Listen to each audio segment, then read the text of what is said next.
오늘은 일본 와카야마를 중심으로 이어지는 세계유산 순례길 구마노 고도 이야기입니다. 가기 전에 딱 한 번만 보고 가면 좋은 그런 가벼운 예습 영상이라고 생각하시면 됩니다.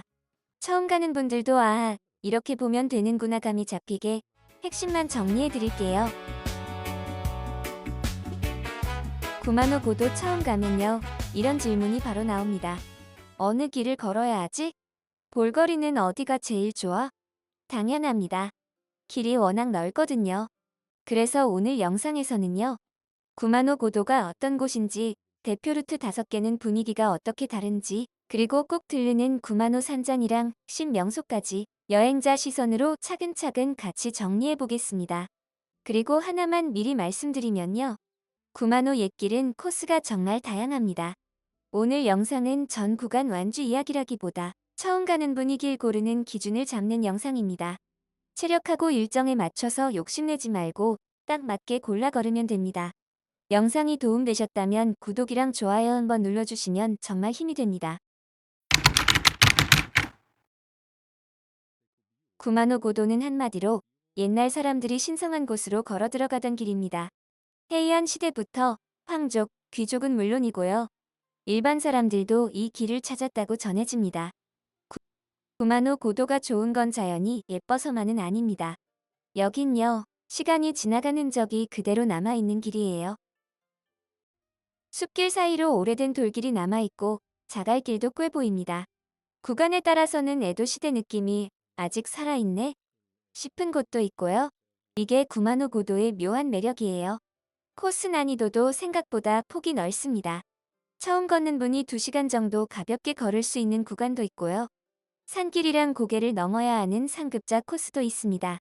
그러니까 구마노 고도는 전문 트레커만 가는 곳이 아니라 여행자 스타일에 맞춰 고를 수 있는 길이라고 보시면 됩니다. 구마노 지역은 예전부터 자연을 아주 신성하게 여기는 믿음이 깊었습니다.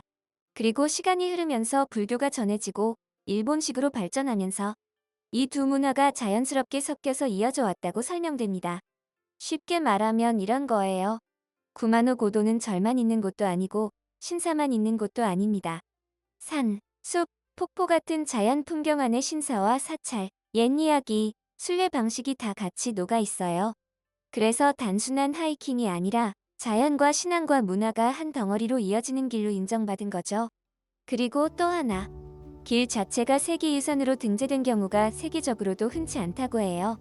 그래서 전 세계 여행자들이 여긴 그냥 걷는 길이 아니라 시간이 지나간 길이다 이런 느낌을 받으러 찾아오기도 합니다. 구마노 고도의 큰 그림은 이렇게 잡으면 편합니다. 구마노 고도는 전체를 다 합치면 약 1000km 정도로 소개됩니다.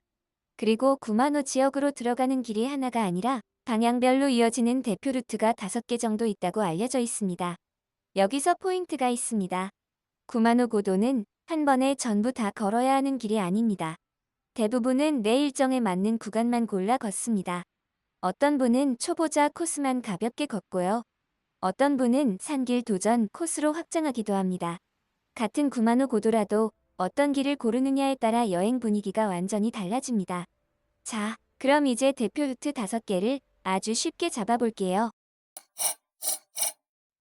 구마노 고도 대표 루트로 가장 자주 나오는 게 나카에치입니다. 옛날에는 귀족들이 공식적으로 다녔다고 전해지고 지금도 여행자들이 가장 많이 선택하는 코스라고 소개됩니다. 나카에치 장점은요. 길 안내가 비교적 잘 되어 있고 구간을 나눠 걷기가 좋습니다.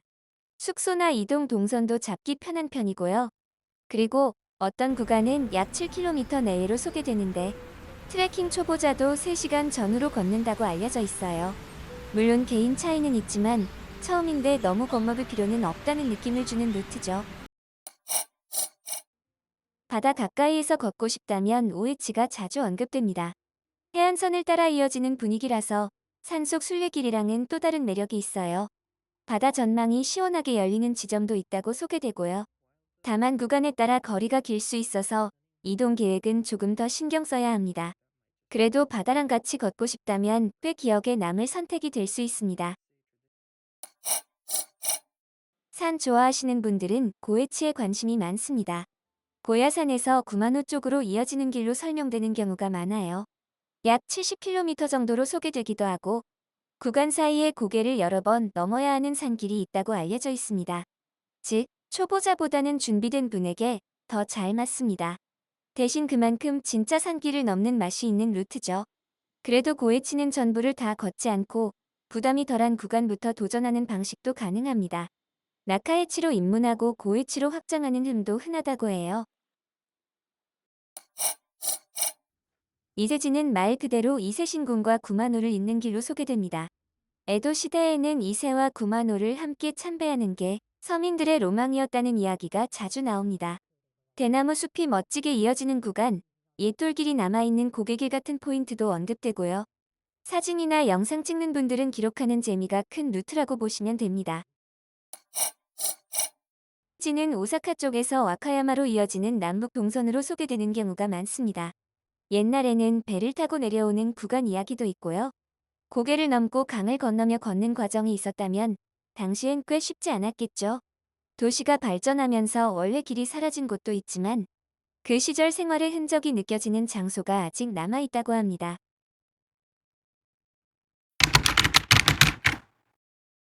구마노 산잔 여기만은 꼭 기억해두세요. 구마노 고도 이야기할 때 빠질 수 없는 핵심이 있습니다. 바로 구마노 산잔, 즉 3대 성지입니다. 보통 이 세 곳을 말합니다. 구마노 혼구 타이샤, 구마노 아야타마 타이샤, 구마노 나치 타이샤. 각각 분위기가 다르고 주변 볼거리도 조금씩 다릅니다. 혼구 타이샤는 산으로 둘러싸인 내륙 쪽에 있어서 분위기가 깊고 고요하다고 소개됩니다. 구마노 계열 신사가 전국에 많다고 하는데 그 중심이 되는 곳이 혼구라고 설명됩니다. 큰 돌 위와 돌계단을 지나 본전으로 향하는 흐름이 흔하고요. 하야타마 타이샤는 구마노 강을 등지고 자리한 곳으로 소개되며 붉은빛 주황빛 건물이 인상적이라는 말이 많습니다. 혼구가 산속 고요함이라면 하야타마는 강과 함께 있는 느낌이라 분위기가 또 다릅니다. 치유의 성지 같은 이미지로 이야기되기도 하고요. 나치 타이샤는 많은 분들이 사진으로 먼저 보는 곳입니다. 근처에 아주 유명한 나치 폭포가 있기 때문이에요. 나치 폭포는 낙차가 큰 폭포로 소개되고 자연 자체가 성지처럼 느껴지는 장소라고도 합니다. 폭포 바로 근처에 신사가 있어서 자연과 신앙이 옆에서 만나는 느낌을 받을 수 있다고 하고요. 수령이 오래된 큰 나무가 있고 속을 지나갈 수 있다는 체험 포인트로 소개되기도 합니다. 이런 요소들이 합쳐져서 나치 지역은 구마노 여행 대표 장면으로 자주 등장합니다. 나치 타이샤로 향하는 길에서 하이라이트로 자주 언급되는 곳이 다이문자카입니다. 약 2.5km, 보통 1시간 전후로 소개되는 오르막길입니다. 여기 매력은 딱 하나예요. 아, 나 지금 진짜 옛 길 걷고 있구나 느낌이 확 옵니다. 숲이 양쪽에서 길을 감싸고 발밑엔 오래된 돌길이 남아있어요. 정갈하게 이어지는 계단과 길의 결이 요즘 관광길이랑은 분위기가 다릅니다. 그래서 시간과 체력이 허락하면 다이몬자카는 한 구간이라도 걸어보는 걸 추천하는 소개가 많습니다.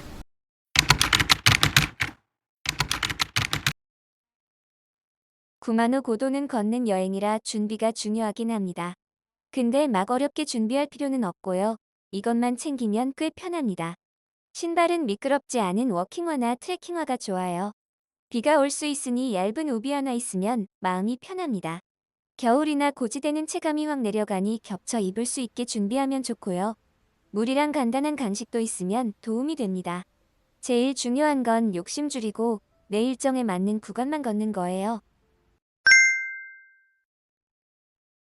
구마노 옛길은 그냥 산책길이 아니라 자연과 신앙, 시간이 같이 쌓여있는 세계유산의 길이에요. 처음 가는 분은 전 구간 욕심내기보다 대표 루트 5개 중에서 내 일정과 체력에 맞는 길을 고르는 게 제일 중요합니다. 그리고 이것만 기억해 두시면 됩니다. 구마노 삼산 혼구하야타마 나치, 이 세 곳이 여행의 중심이고요. 아, 구마노 옛길 왔다 감성을 제대로 느끼고 싶다면 다이몬자카 같은 옛돌길 구간을 한 번이라도 걸어보면 좋습니다. 다음 편에서는 말로만이 아니라 실제로 사람들이 많이 걷는 구간 기준으로 어디를 걸으면 만족도가 높은지, 시간은 어느 정도 잡는지, 촬영 포인트는 어디인지 좀 더 현실적으로 정리해 볼게요. 오늘 영상 도움되셨다면 구독이랑 좋아요 부탁드리고요. 댓글로 나는 어느 루트가 제일 궁금한지 2박 3일이면 어디를 묶으면 좋은지 남겨주시면 그 질문 반영해서 다음 편 더 재미있게 만들어 보겠습니다. 시청해주셔서 감사합니다. 다음 영상에서 뵐게요.